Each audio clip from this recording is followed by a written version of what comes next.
नमस्कार भारत। आज मैंने जैसे कि बताया था कि सफलता के लिए मैंने 3 स्टेप बताए थे आपको।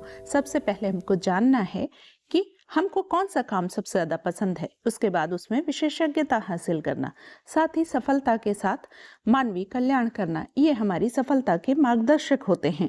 तो इसमें मैं आपको 3-4 उदाहरण या कहानियाँ बताने जा रही हूँ, जिसमें उन लोगों ने अपने सबकॉन्शियस माइंड का प्रयोग करके किस तरीके से सफलता प्राप्त की, तो आपका लॉ ऑफ अट्रैक्शन में विश्वास बढ़ेगा।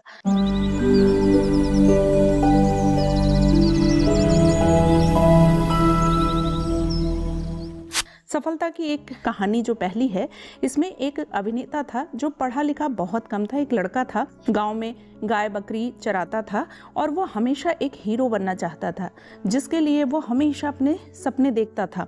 आंखों में बिल्कुल विजुअलाइज करता था जैसे कि थिएटर में रोशनी चमक रही हो और उसका नाम वहाँ पर रोशनी में दिखाई पड़ रहा हो। वो कई साल तक ऐसा करता रहा है। एक दिन वो अपने घर से भाग गया। भाग करके जब वो फिल्म नगरी पहुंचा तो वहाँ उसे छोटे मोटे काम, चाय का कप धोने का, ऐसे काम भी करने पड़े।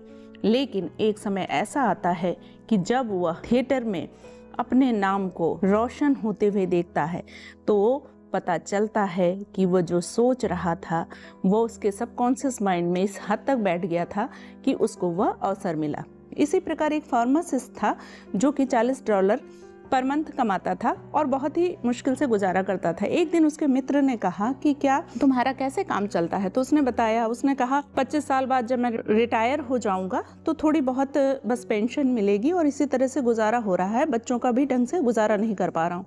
तो उसके दोस्त ने कहा कि तुम क्यों नहीं एक स्टोर खोल लेते हो? तो उसने कहा स्टोर खोलने के लिए मेरे पास इतना धन कहाँ है? तो उसने कहा धन नहीं है, बताया उसको।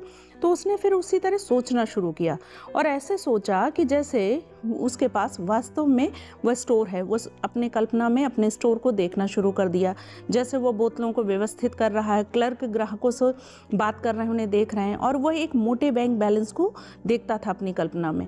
परिणाम उसे नौकरी से निकाल दिया गया और परिणाम उसे एक नए चेन स्टोर में काम मिला जहां वह मैनेजर बन गया। उसके बाद डिस्ट्रिक्ट मैनेजर, और फिर उसने बहुत सा धन 4 वर्षों तक कमाया और इकट्ठा किया। इसके बाद उसने एक स्टोर बनाया, जैसा वह कल्पना में देखता था बिल्कुल ठीक वैसा ही स्टोर उसका तैयार हुआ।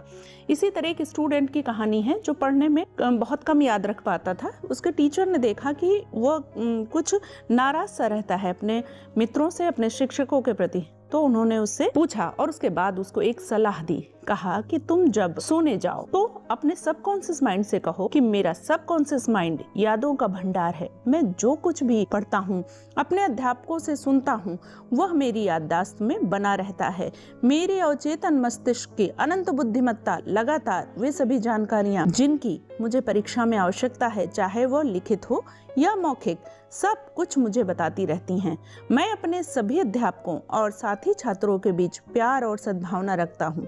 मैं दिल से सभी के लिए सफलता और शुभकामनाओं की इच्छा रखता हूँ।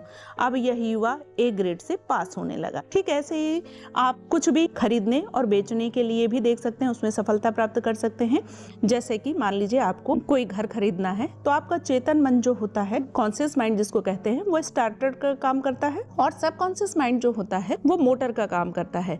आपको कार्य करने के लिए उसे स्टार्ट करना होता है। आपको सबसे पहला कदम बेहद शांत होकर मन की गहराइयों तक अपने विचारों को स्पष्ट रूप से तथा उस इच्छा या छवि को बिना ध्यान बटाए एकाग्रचित्त होकर मन स्थिर कर विजुअलाइज करें। तथा दूसरा काम, आपको उसको सत्य की तरह कल्पना करना है। जैसे आपको घर खरीदना है तो अपने मन की आराम अवस्था में यह बात बोले, मेरे अवचेतन मस्तिष्क की अनंत बुद्धिमत्ता सर्वज्ञानी है।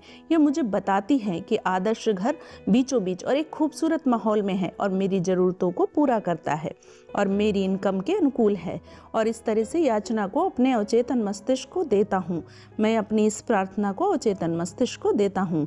मैं अपनी इस प्रार्थना को पूरे विश्वास एवं आस्था के साथ उसी प्रकार दे रहा हूँ जिस प्रकार एक किसान जमीन में बीज बोता है और उसके विकास का उसे पूरा भरोसा होता है। तो आपने जो विश या इच्छा या कामना की है, यूनिवर्स उसका जवाब किसी विज्ञापन, किसी दोस्त या आपका सीधे किसी ऐसे मकान की तरफ मार्गदर्शन करेगा जहां से कई तरीकों से आपकी प्रार्थना का उत्तर मिल सकता है। ठीक इसी प्रकार आप अपना मकान बेचने के लिए भी कल्पना कर सकते हैं, इसी तरीके अपने अवचेतन मन से प्रार्थना करते हुए बोल सकते हैं, तो निश्चित रूप से आपको मार्ग मिलेगा।